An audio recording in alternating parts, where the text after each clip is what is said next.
नमस्कार मेरे प्यारे मित्रों, आप सभी का आपके अपने लोकप्रिय यूट्यूब चैनल पॉलिटिक्स वाला क्लासेस में हार्दिक स्वागत एवं अभिनंदन है। मित्रों, आज का जो हमारा टॉपिक है वो है मोदी सरनाम केस और राहुल गांधी। ये एक बहुत ही रिसेंट केस है जो कि अभी 23 मार्च को सूरत की डिस्ट्रिक्ट कोर्ट ने इस पर अपने फैसला दिया है। और ये जो केस है ये एक मानहानि का केस है और इस संबंध में राहुल गांधी को सूरत की डिस्ट्रिक्ट कोर्ट ने 2 साल की सज़ा सुनाई है। और इसी वजह से जो राहुल गांधी की जो सदस्यता है वो संसद से समाप्त हो गई है। तो आज हम इसी विषय पर चर्चा करेंगे। ये एक बहुत ही महत्वपूर्ण केस है, खास करके जो ये राजनीति में जो अपशब्द का इस्तेमाल होता है, राजनेता एक दूसरे के खिलाफ जो अपशब्दों का इस्तेमाल करते हैं, हालांकि उनको ऐसा नहीं करना चाहिए, क्योंकि भाई उन्हें अपनी गरिमा को ध्यान में रख करके, अपने स्तर को ध्यान में रख करके शब्दों का इस्तेमाल करना चाहिए। तो लेकिन हम देखते हैं कि भारतीय राजनीति में जो संवाद का जो स्तर है, जो शब्दों का इस्तेमाल जो करते हैं नेता एक दूसरे के खिलाफ, वो उस स्तर पर शोभा नहीं देता है। लेकिन अब पता नहीं क्यों करते हैं, क्योंकि वो पता नहीं कौन सा पॉलिटिकल माइलेज लेना चाहते हैं, ये हमारे समझ में नहीं आता है। तो आज हम इसी विषय पर चर्चा करेंगे कि ये केस क्या है और इस पर राहुल गांधी ने मतलब क्या स्टेटमेंट दिया था जिस वजह से केस चला। तो अब मुद्दा ये है कि जिस प्रकार से इसमें राहुल गांधी को सज़ा दी गई है और उनकी जो संसद की सदस्यता है वो समाप्त हो गई है, वो ख़त्म हो चुकी है। तो अब प्रश्न ये उठता है कि राहुल गांधी और कांग्रेस, ये जो राजनीतिक आपदा आई है उनके लिए, ये इनका किस प्रकार से राजनीतिक लाभ ले सकते हैं और क्या कांग्रेस और राहुल गांधी इसका राजनीतिक लाभ ले पाएंगे, ये देखने वाली बात होगी। तो आज हम इसी विषय पर चर्चा करेंगे। हम अपने मेन पॉइंट पर आएँ उससे पहले ये जो मोदी सरनाम केस है उस पर चर्चा कर लेते हैं और उसके बाद फिर हम धीरे धीरे आगे बढ़ते हैं एक एक करके। मोदी सरनाम केस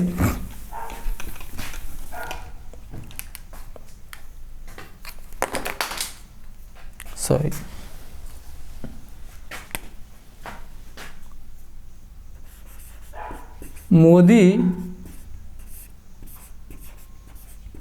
सरनाम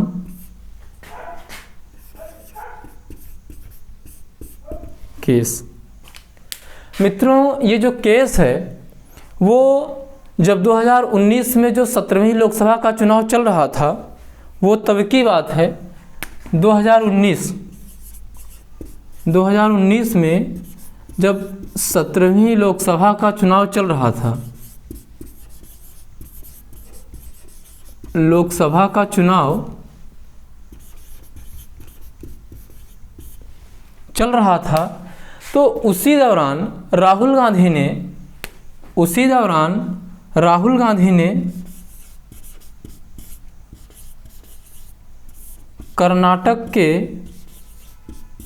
कोलार में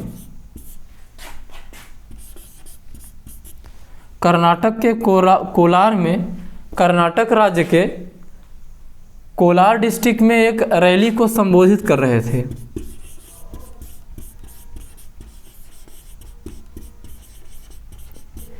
रैली को वो संबोधित कर रहे थे।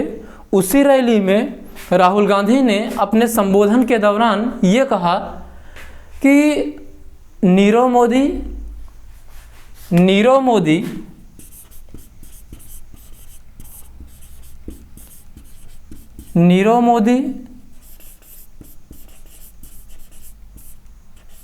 ललित मोदी और पीएम मोदी, इनमें कॉमन क्या है, इसमें कॉमन क्या है। और फिर वो आगे कहते हैं कि सभी चोरों का फिर आगे राहुल जी ये कहते हैं कि सभी चोरों का सरनाम यानी उपनाम मोदी क्यों होता है। वो कहते हैं कि नीरव मोदी, ललित मोदी, पीएम मोदी में कॉमन क्या है और सभी चोरों का सरनाम मोदी क्यों होता है। तो ये थोड़ा सा ऑब्जेक्शनल अब उन्होंने है भाई, उन्होंने मोदी जी को ललित मोदी और नीरव मोदी से जोड़ दिया। भाई इन्होंने कुछ, हालांकि नीरव मोदी वगैरह जो घोटाला किए हैं, जो पैसे का हेर फेर किए हैं, तो उनके साथ नरेंद्र मोदी जी को जोड़ देते हैं, थोड़ा सा ऑब्जेक्शनल है। तो राहुल गांधी के इस स्टेटमेंट की वजह से, इस स्टेटमेंट को लेकर के गुजरात में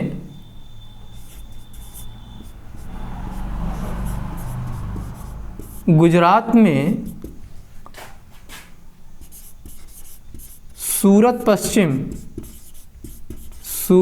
पश्चिम विधानसभा सीट, विधानसभा से विधायक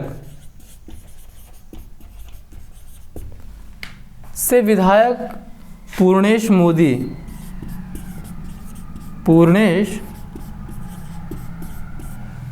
मोदी जी ने क्या किया कि राहुल जी ने जब वो स्टेटमेंट दिया तो बहुत सारे लोगों को नागवार गुजरा।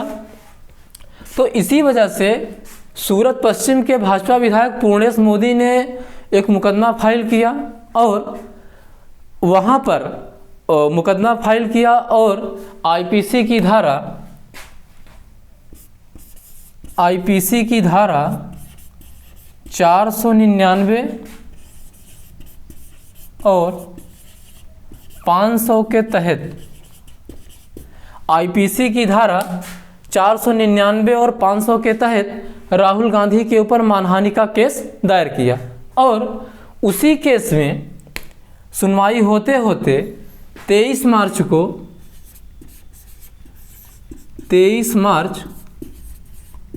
2023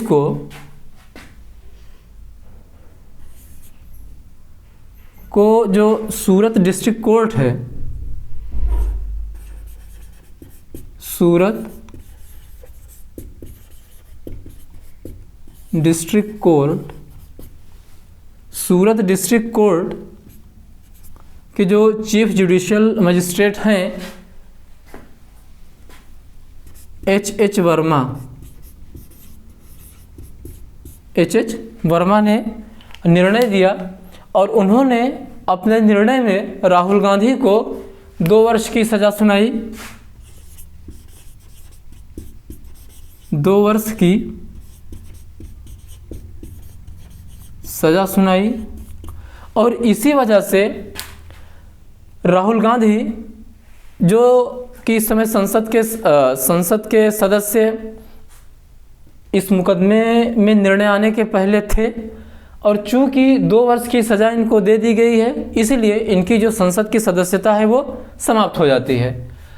तो ये पूरा का पूरा जो मोदी सरनाम केस है ये है। और जब राहुल जी की लोकसभा की सदस्यता अब समाप्त हो चुकी है तो इस संबंध में अब कांग्रेस आगे कैसे बढ़ती है, कांग्रेस इसका राजनीतिक लाभ ले पाएगी कि नहीं ले पाएगी, ये कांग्रेस के प्रबंधन के ऊपर है। क्योंकि यदि आप भारत के राजनीतिक इतिहास पर नज़र डालें तो बहुत ऐसे मौके आए हैं, बहुत सारे ऐसे मौके आए हैं जहां पर नेताओं ने जो सियासी संकट है, जो सियासी आपदा उनके ऊपर आई है, तो उसका उन्होंने बहुत ही बेहतर तरीके से इस्तेमाल करते हुए राजनीतिक लाभ लिया है।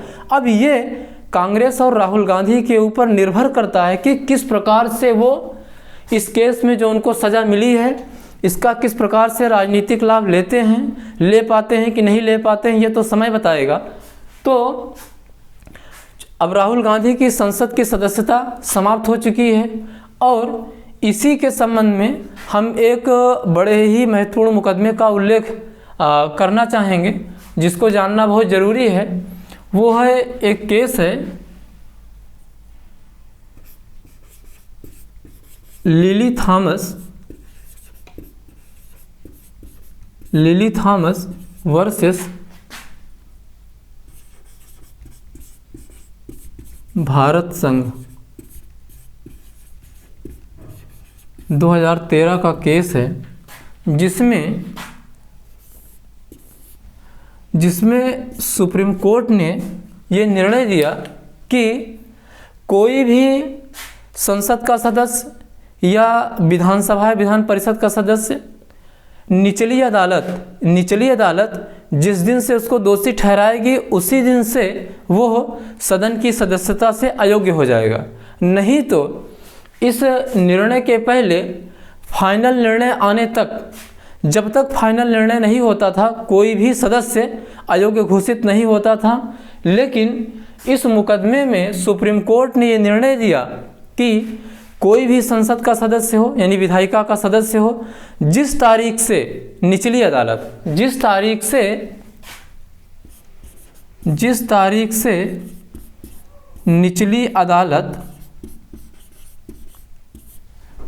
किसी भी सदस्य को, चाहे वो संसद का सदस्य हो या राज्य विधानमंडल का सदस्य हो, जिस तारीख से निचली अदालत उसे दोषी ठहरा देगी उसी तारीख से वो सदन की सदस्यता से अयोग्य हो जाएगा, उसकी सदन की जो सदस्यता है वो समाप्त हो जाएगी। तो इस संबंध में ये मुकदमा बड़ा ही महत्वपूर्ण है और इस मुकदमे के निर्णय के पहले जब तक इस प्रकार के मामलों में अंतिम निर्णय नहीं आ जाता था, कोई भी सदस्य जो है वो अयोग्य नहीं माना जाता था। क्योंकि भाई अब ये डिस्ट्रिक्ट कोर्ट का डिसीजन है, अभी ये हाई कोर्ट जाएंगे और भी आगे चीज़ें हैं, तो जब तक फाइनल डिसीजन नहीं आ जाता है तब तक अयोग्य नहीं होते थे।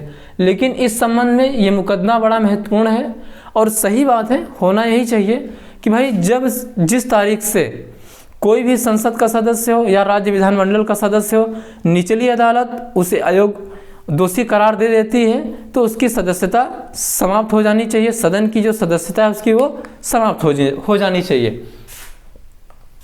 तो अब हम ये देखेंगे, हालांकि ये जो मुकदमा आया है, मुकदमे का जो निर्णय आया है, इसमें अभी 30 दिन तक इस सज़ा को निलंबित रखा गया है।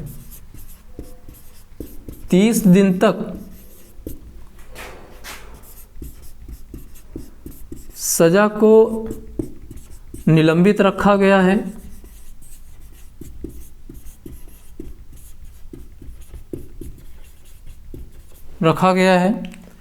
और इस दौरान राहुल गांधी ऊपरी अदालत में अपील कर सकते हैं, जो कि एक लीगल प्रोसेस है, वो अपील कर सकते हैं। और यदि नहीं अपील करेंगे तो 30 दिन के बाद ये मतलब कि जो निर्णय आया है वो लागू हो जाएगा। अभी 30 दिन तक इसको रोक के रखा गया है। अब चूंकि राहुल गांधी की सदस्यता समाप्त हो चुकी है और ऐसी स्थिति में अगले 8 वर्षों तक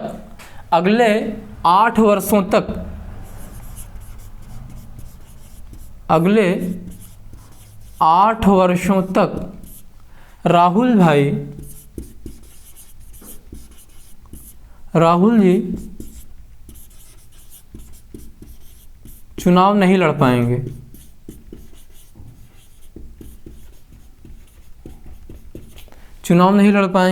क्योंकि भाई 2 वर्ष की सज़ा मिली है और 6 वर्ष तक ये अयोग्य रहेंगे, तो ये दोनों मिलाकर के हो गया 8 वर्ष। 2 वर्ष की सज़ा मिली हुई है और 6 वर्ष ये अयोग्य रहेंगे, तो ऐसी स्थिति में 8 वर्ष तक ये कोई चुनाव नहीं लड़ पाएंगे।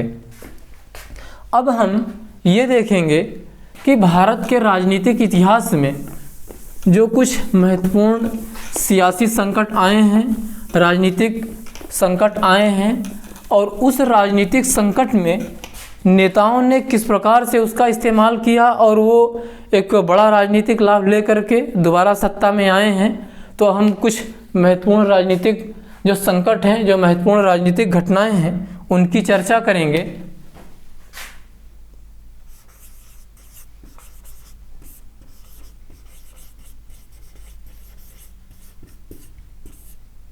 महत्वपूर्ण सियासी संकट।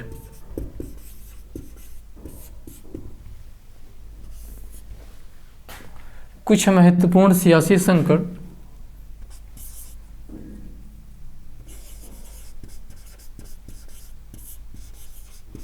आपातकाल।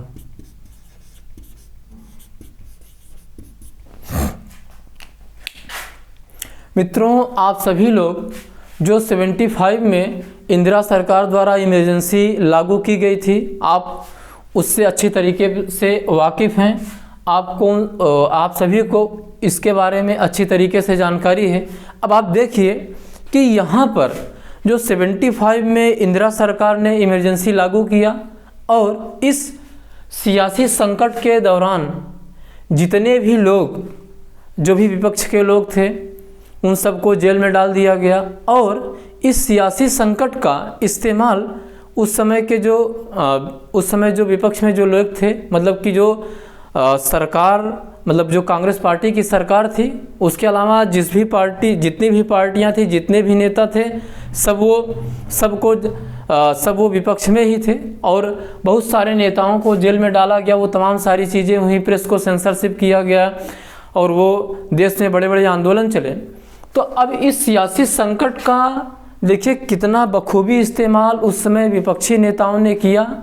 और 1977 का जो लोकसभा चुनाव है, वो अपने आप में भारत का एक बड़ा महत्वपूर्ण चुनाव था, क्योंकि उस चुनाव से ही भारत में गैर कांग्रेसी सरकारों का आगमन होता है। गैर कांग्रेसी सरकारें अस्तित्व में आती हैं उस चुनाव के बाद।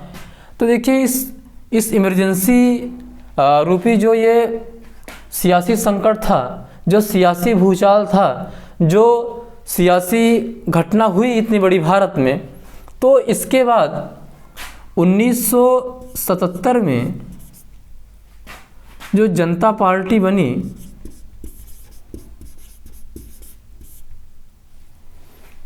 अब ये जनता पार्टी, हालांकि जैसे एक पंचमेल खिचड़ी होती है भाई, उसमें आप चावल रहता है, उड़द रहता है, मूंग रहता है और भी तमाम सारी चीज़ें रहती है, तो ये गठबंधन भी उसी प्रकार का था। ये एक अवसरवादी गठबंधन था। इसलिए था क्योंकि इसमें जो कांग्रेसी लोग थे, इस गठबंधन में बहुत सारे कांग्रेसी नेता थे, समाजवादी नेता थे, जनसंघ के नेता थे और भी तमाम सारे लोग थे।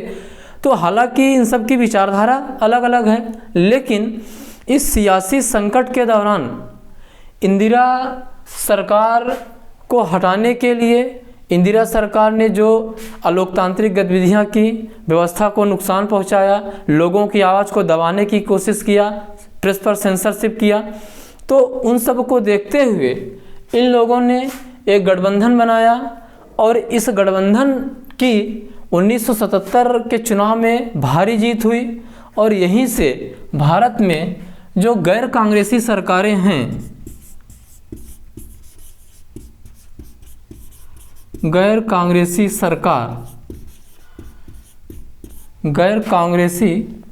सरकारों का आगमन होता है।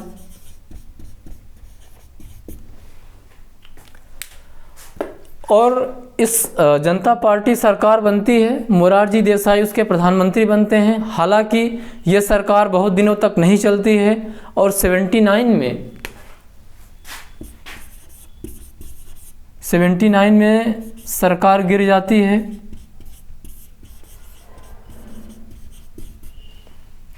का पतन हो जाता है। तो हमारे कहने का आशय ये है कि 75 में जो सियासी संकट आया भारत के राजनीतिक इतिहास में, जो एक पॉलिटिकल, जो इतना बड़ा क्राइसिस था, जो एक राजनीतिक भूचाल था, उस वजह से किस प्रकार से जो विपक्ष के नेता हैं, इसका इस्तेमाल करते हैं इंदिरा के खिलाफ और एक बड़ी जीत हासिल करते हैं और सत्ता में आते हैं और भारत में गैर कांग्रेस रेसी सरकारों का आगमन होता है। और जो दूसरा सियासी संकट है जिसका आज हम उल्लेख करेंगे उसमें है बोफोर्स कांड। बोफोर्स कांड से भी आप लोग अच्छी तरीके से वाकिफ होंगे। बोफोर्स कांड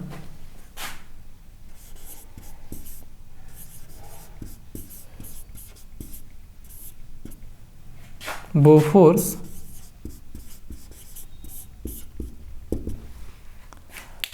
ये कांड भी अपने आप में बड़ा मज़ेदार है, क्योंकि इस कांड में जितनी रिश्वतखोरी की बात सामने आई थी उसका 4 गुना पैसा तो सीबीआई ने इस घटना ये मतलब जो ये कांड था इस कांड की जांच में लगा दिया। और नतीजा क्या निकला कि जैसे एक गंवई कहावत है कि खोदा पहाड़ निकली चूहिया, लेकिन यहाँ पर सीबीआई को कुछ नहीं मिला। उन्होंने बहुत लंबे समय तक जांच किया, बहुत सारे देशों में गए जहाँ जहाँ उनको ज़रूरत थी, लेकिन अंत में नतीजा सिफर निकला। और तो अब हम देखते हैं कि बोफोर्स कांड क्या है। बोफोर्स कांड ये 1986 में भारत सरकार ने स्वीडन की एक हथियार निर्माता कंपनी है एबी बोफोर्स और 1986 में भारत सरकार ने स्वीडन की हथियार निर्माता कंपनी बोफोर्स से एक सौदा किया।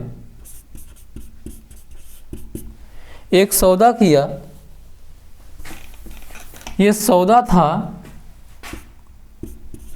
1437 करोड़ का। ये सौदा था 1437 करोड़ का और इस सौदे के तहत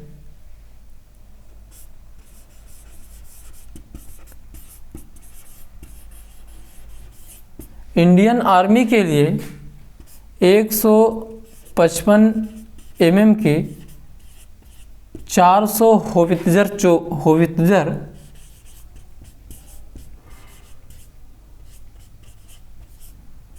होवित्ज़र तोपों की खरीदारी करनी थी। 1986 में भारत सरकार ने स्वीडन की हथियार निर्माता कंपनी एबी बोफोर्स के साथ 1437 करोड़ का एक सौदा किया और इस सौदे के तहत इंडियन आर्मी के लिए 155 mm की 400 होवित्ज़र तोपों की खरीदारी की जानी थी। और इसमें हुआ क्या कि 1987 में 1987 में स्वीडिश रेडियो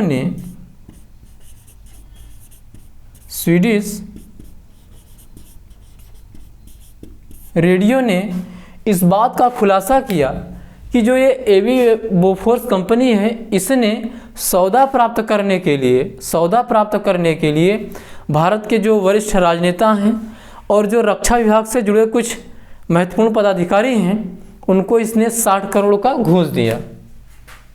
60 करोड़ का घूस दिया ताकि वो ये जो सौदा है इन्हें मिल सके। 60 करोड़ का घूस की इसने बात किया स्वीडिश रेडियो ने। और स्वीडिश रेडियो के इस खुलासे से भारतीय राजनीति में आप समझिए बहुत बड़ा भूचाल आ गया। इतना बड़ा भूचाल आया कि राजीव गांधी सरकार बहुत प्रेशर में आ गई और एक प्रकार से जो पूरा का पूरा विपक्ष था वो सरकार के खिलाफ लामबंद हो गया और सरकार के ऊपर बहुत ही ज़बरदस्त प्रेशर आ गया। और राजीव गांधी जी स्वीडिश रेडियो का मतलब जो ये दावा था, स्वीडिश रेडियो ने जो ये बात कही थी उससे राजीव गांधी जी बार बार इनकार करते रहे कि ऐसी कोई बात नहीं है, सौदा फ्री एंड फेयर है, कोई घूस नहीं लिया गया है, किसी को घूस नहीं दिया गया है। लेकिन सियासी भूचाल थमा नहीं और अंततः 1987 में ही 1987 में संयुक्त संसदीय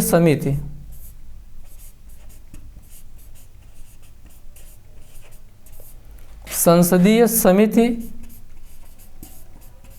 का गठन किया गया इस मामले की जांच के लिए। और इस जो इस संयुक्त संसदीय समिति थी, जॉइंट पार्लियामेंट्री कमेटी, इसके अध्यक्ष थे वी शंकरानंद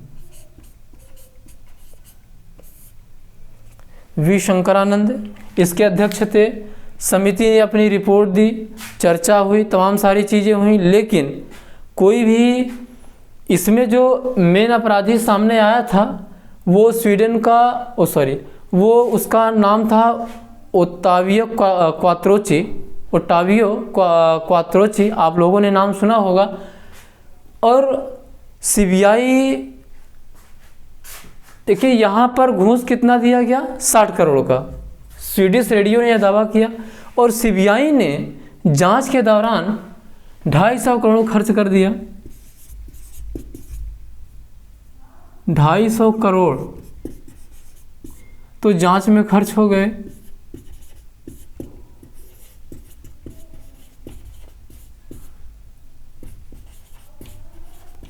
खर्च किया सीबीआई ने। अब देखिए कि दलाली दी गई 60 करोड़ की, जैसा कि स्वीडिश रेडियो का मानना है। और इस 60 करोड़ की दलाली किसने दिया, किसको दिया, किसने कितना पाया, तो तमाम सारी चीज़ों की जांच के लिए सीबीआई ने 250 करोड़ रुपए खर्च कर दिया। मतलब इसका 4 गुने से ज़्यादा, 6 चौक 24, इसके 4 गुने से ज़्यादा पैसा सीबीआई ने खर्च कर दिया जांच में और मिला नहीं कुछ। मतलब खोदा पहाड़ निकली चुईया, वही कहावत है। तो इस संबंध में चरितार्थ हो रही है। और देखिए इतना सब होने के बावजूद देखिए पॉलिटिकल ड्रामा जो था वो थमा नहीं और अंततः 1989 के चुनाव में राजीव गांधी को सत्ता गंवानी पड़ी। अब आप देखिए, हमारे उदाहरण देने का मतलब ये है कि देखिए किस प्रकार से विपक्ष ने ये जो पॉलिटिकल संकट आया, जो ये सियासी संकट आया, इसका कितना बेहतर तरीके से इन्होंने मैनेजमेंट किया। और विश्वनाथ प्रताप सिंह जी ने पूरे के पूरे विपक्ष को एकत्र किया और चुनाव लड़ा गया। और उसके बाद राष्ट्रीय मोर्चा की सरकार बनती है 1989 में। 89 में बीपी सिंह जी के नेतृत्व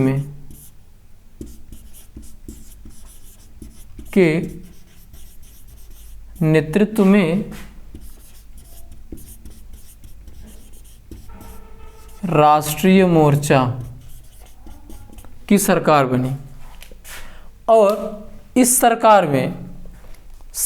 सरकार को समर्थन दिया साम्यवादियों ने भी दिया, मतलब वामपंथियों ने भी दिया, और बीजेपी ने भी सरकार का समर्थन किया। लेकिन वामपंथी और बीजेपी इन दोनों ने सरकार को समर्थन दिया लेकिन सरकार में शामिल नहीं हुए। मतलब क्या हुआ, इसका मतलब ये हुआ कि नीतिगत मुद्दों पर वाम दल और बीजेपी सरकार को सपोर्ट कर रहे थे, लेकिन वो सरकार में शामिल नहीं हुए। मतलब सरकार में मंत्री पद उन्होंने ग्रहण नहीं किया और ये सरकार भी बहुत दिनों तक नहीं चली। लेकिन विपक्ष ने इस सियासी संकट का बड़ा अच्छा लाभ लिया और बहुत ही अच्छे ढंग से इन्होंने इसका मैनेजमेंट किया और अंततः विपक्ष को सत्ता मिली और राजीव गांधी सत्ता से बेदखल हो गए। और जो तीसरा उदाहरण है पॉलिटिकल क्राइसिस का, सियासी संकट का, सियासी उठापटक का, वो है 2011 का अन्ना आंदोलन या लोकपाल आंदोलन। 2011 का अन्ना आंदोलन।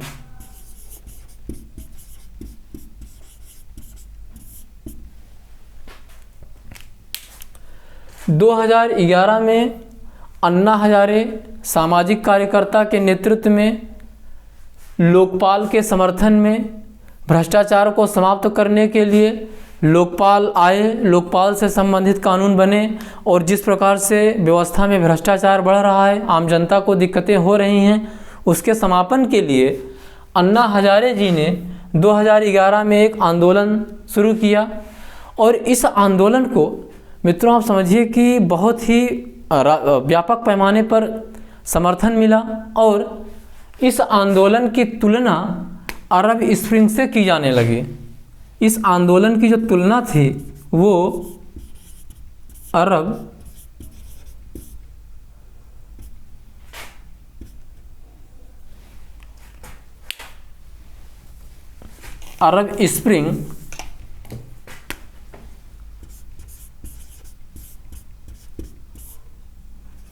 स्प्रिंग से की जाने लगी। और अन्ना हजारे जंतर मंतर पर आमरण अनशन पर बैठ गए, और उन्होंने सरकार पर यह दबाव डाला कि भाई आप जन लोकपाल से संबंधित कानून बनाइए, क्योंकि देश में जिस प्रकार से भ्रष्टाचार बढ़ रहा है, आम जनता को दिक्कतें हो रही हैं और आप सुन नहीं रहे हैं। और इस आंदोलन में बीजेपी और आरएसएस का बहुत बड़ा हाथ था। उन्होंने बहुत ही बड़े पैमाने पर, बीजेपी और आरएसएस ने बहुत ही बड़े पैमाने पर इसमें वो शामिल हुए।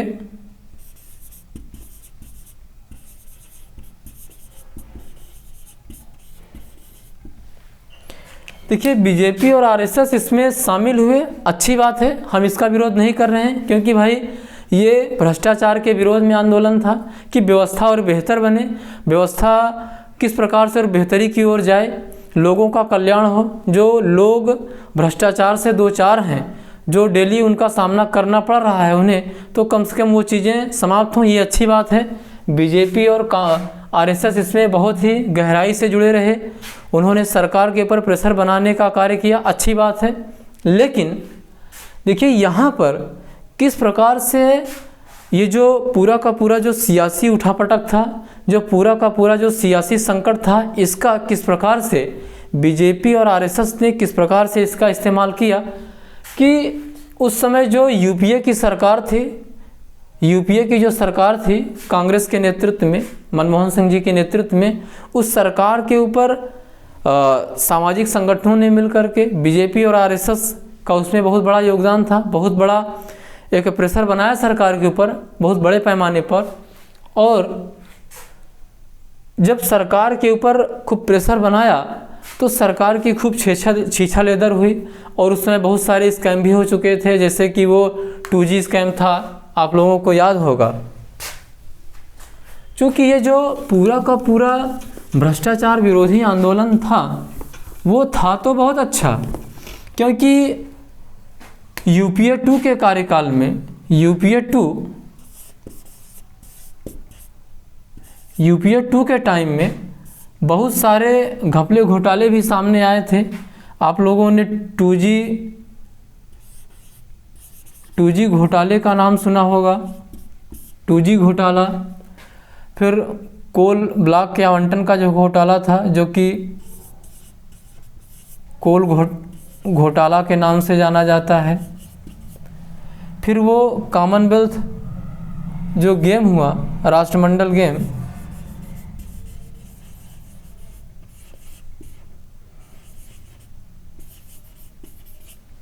जो कॉमनवेल्थ गेम का जो घोटाला था, उसमें भी देश की बड़े पैमाने पर बेइज्जती हुई, क्योंकि सुविधाएं ठीक नहीं थी। और जिस प्रकार से ये तमाम सारे घोटाले हुए उस समय यूपीए 2 के टाइम में, और इस वजह से जो पूरा का पूरा जो माहौल था वो सरकार के खिलाफ बन गया था। और उस समय एक नारा लगता था कि आकाश में घोटाला, ज़मीन पर घोटाला, ज़मीन के भीतर घोटाला, कुल घोटाला ही घोटाला, ये घोटाले की सरकार है। तो इस प्रकार से जो पूरा का पूरा एक पॉलिटिकल माहौल बना यूपीए के खिलाफ, तो इसके लिए यूपीए खुद दोषी था। भाई आपने मौका दिया और इस सियासी संकट का बीजेपी और आरएसएस ने किस प्रकार से इस्तेमाल किया, और उसी टाइम में जब पूरा का पूरा ये माहौल सरकार के खिलाफ बन गया था और बीजेपी और आरएसएस ने और भी बहुत सारे सामाजिक संगठनों ने सरकार के ऊपर खूब प्रेशर बनाया, अच्छी बात थी। और उसी समय बीजेपी ने एक और बड़ा ट्रम्प कार्ड खेला, वो ये था कि उस समय बीजेपी ने जो गोवा में इसकी जो कार्यकारिणी बैठक हुई थी, गोवा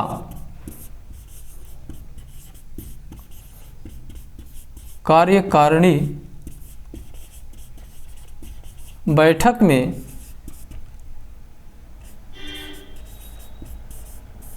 नमो नमः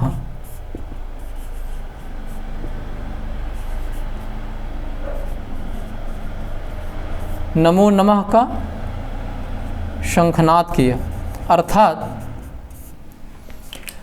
जब पूरी तरीके से सरकार के खिलाफ, यूपीए 2 के खिलाफ जो पूरा का पूरा नेशनल लेवल पर एक इसके विरोध में माहौल बन चुका था, आंदोलन तीव्र गति से बढ़ रहा था, जनता का अपार जन समर्थन था, सरकार प्रेशर में थी, बहुत प्रेशर में थी, और विभिन्न सामाजिक संगठनों ने, आरएसएस ने, बीजेपी ने मिलकर के सरकार को और प्रेशर में डाला। सरकार उसमें ज़बरदस्त दबाव में थी। अब आप समझिए कि उसमें मित्रों जंतर मंतर पर जो माहौल था, जो जनसैलाब उमड़ा था उस समय, उससे सरकार बहुत प्रेशर में थी। और उसी का लाभ लेते हुए बीजेपी ने अपने गोवा कार्यकारिणी बैठक में नमो नमः का शंखनाद किया। अर्थात उसने नरेंद्र मोदी जी को अपना प्रधानमंत्री पद का उम्मीदवार घोषित कर दिया। ये बीजेपी ने एक बहुत बड़ा ट्रम्प कार्ड खेला और आडवाणी जी को प्रधानमंत्री पद का उम्मीदवार घोषित नहीं किया। ये समझिए कि आरएसएस ने, बीजेपी ने बहुत ही दूरदर्शिता से काम लिया, क्योंकि अगर शायद 2014 के लोकसभा चुनाव में अगर संभवतः 2014 के लोकसभा चुनाव में यदि एल.के. आडवाणी भाजपा के प्रधानमंत्री पद के उम्मीदवार होते तो 2014 में जो समर्थन बीजेपी को मिला वो शायद ना मिलता, उसके मिलने की संभावना नहीं बनती।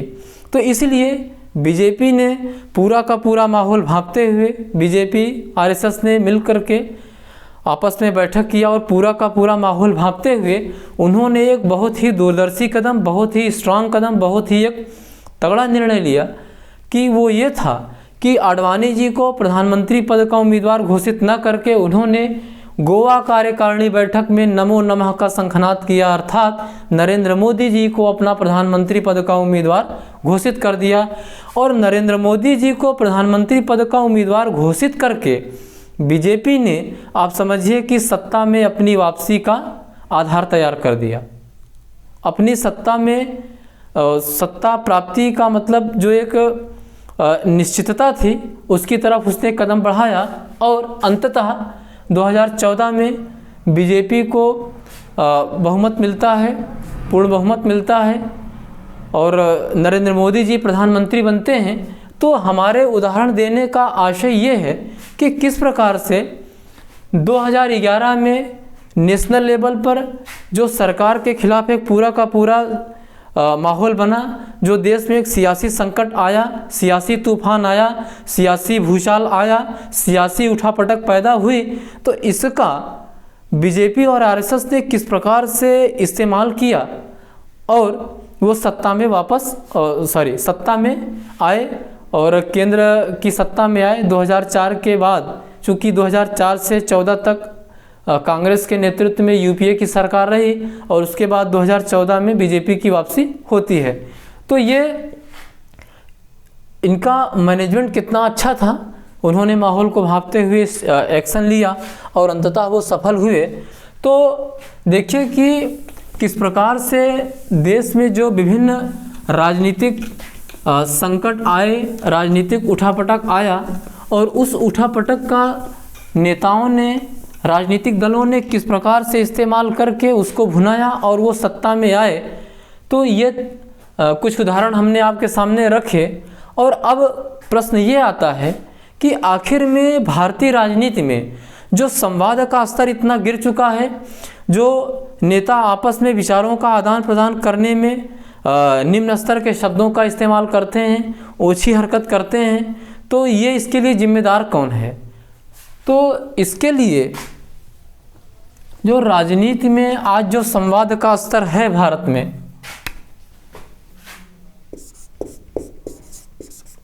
राजनीति में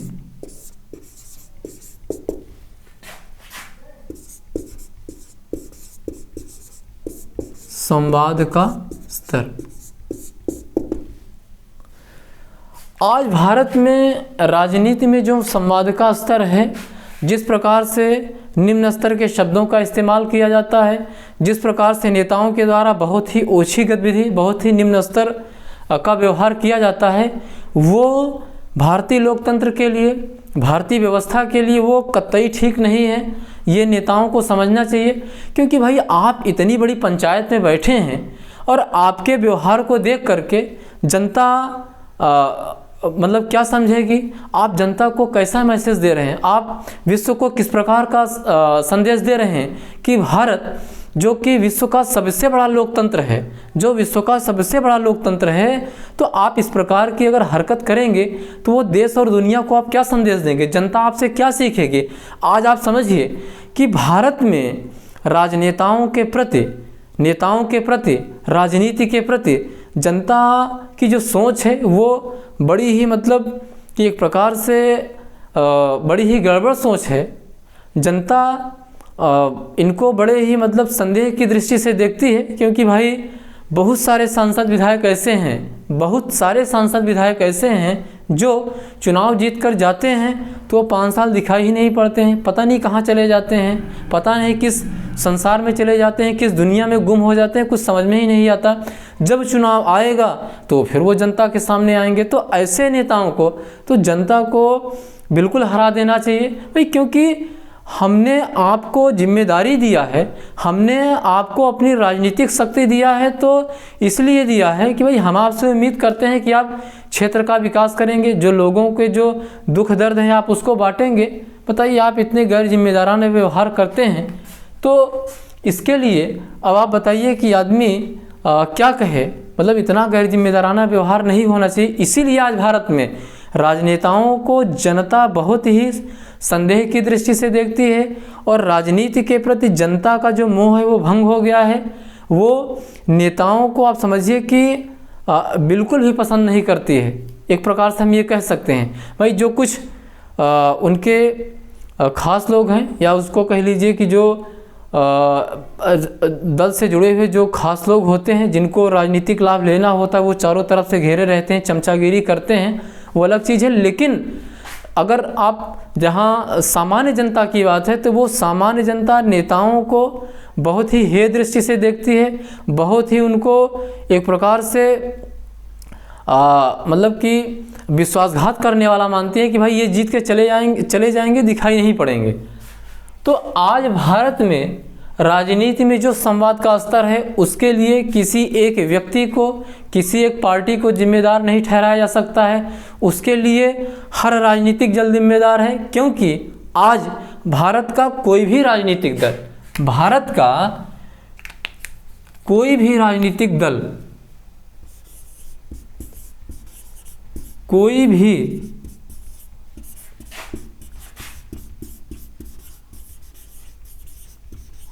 भी राजनीतिक दल आज दावे के साथ ये नहीं कह सकता है कि हमारे सांसद या हमारे विधायक कभी भी असंसदीय शब्दों का, असंसदीय व्यवहार, असंसदीय शब्दों का इस्तेमाल नहीं करते हैं, असंसदीय व्यवहार नहीं करते हैं।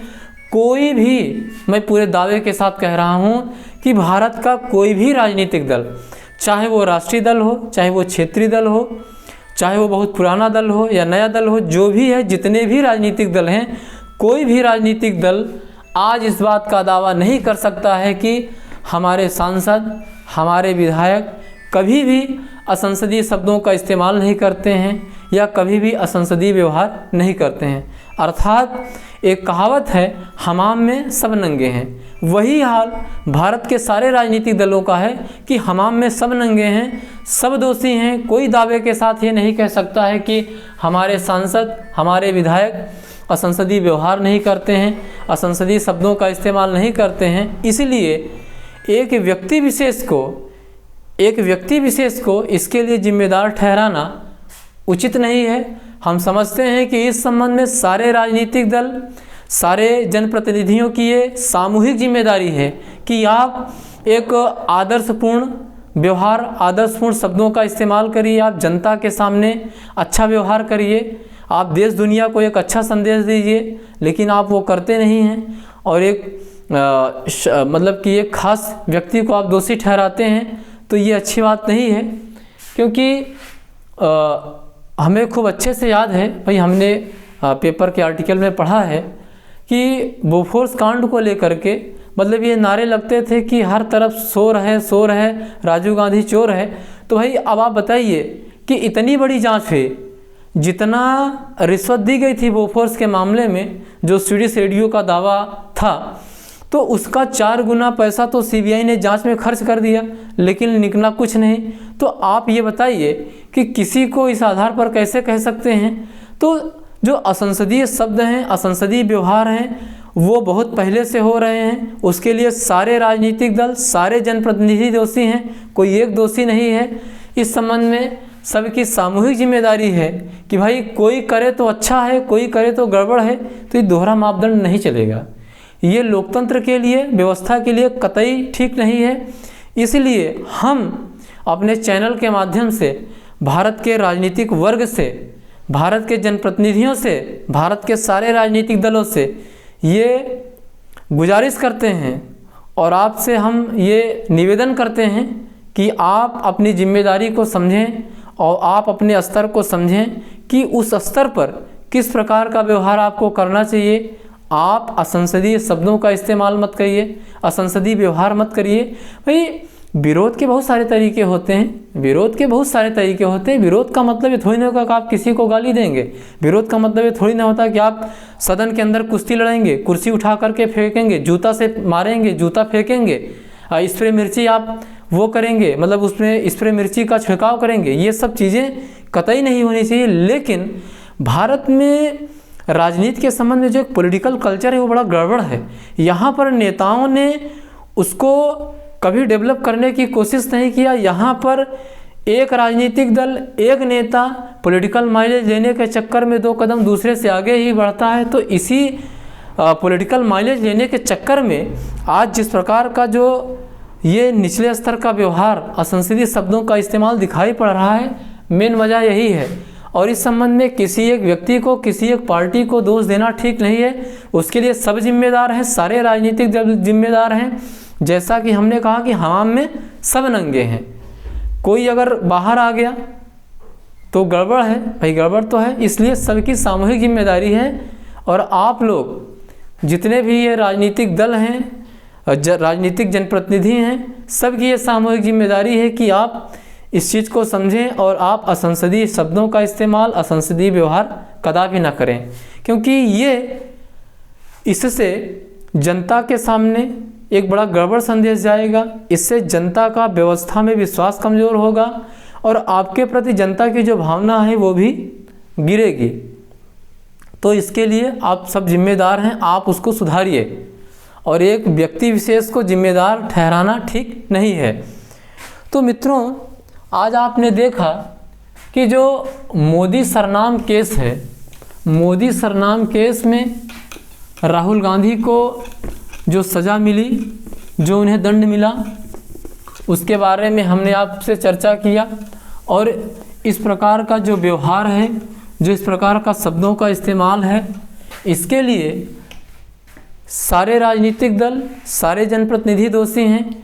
कहीं ना कहीं पॉलिटिकल माइलेज लेने के चक्कर में, एक दूसरे से आगे निकलने की होड़ में, ज़्यादा पॉलिटिकल माइलेज लेने की होड़ में ये प्रतिस्पर्धा चल रही है। और राजनीतिक दल कभी कभी पब्लिक रैली में इस प्रकार का नारा लगवाते हैं जो कि ठीक नहीं होता है, लेकिन अब क्या कहा जाए, करना नहीं चाहिए उनको, लेकिन करते हैं। तो मित्रों, आज हमने इस विषय पर चर्चा किया कि मोदी सरनाम केस क्या है और इस संबंध में जो सूरत डिस्ट्रिक्ट कोर्ट का जो फैसला है वो क्या कहता है, और इसकी वजह से राहुल गांधी की सदस्यता समाप्त हो गई है। अब ये राहुल गांधी और कांग्रेस पार्टी के लिए बहुत बड़ा चैलेंज है कि वो इस सियासी संकट का जो इस्तेमाल है वो एक आपदा के रूप में करते हैं या अवसर के रूप में करते हैं।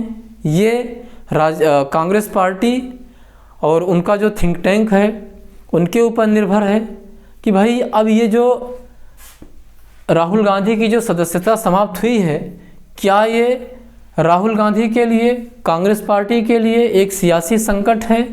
इस सियासी संकट का इस्तेमाल को वो अवसर में बदल सकते हैं या नहीं बदल सकते हैं, अब ये समय बताएगा।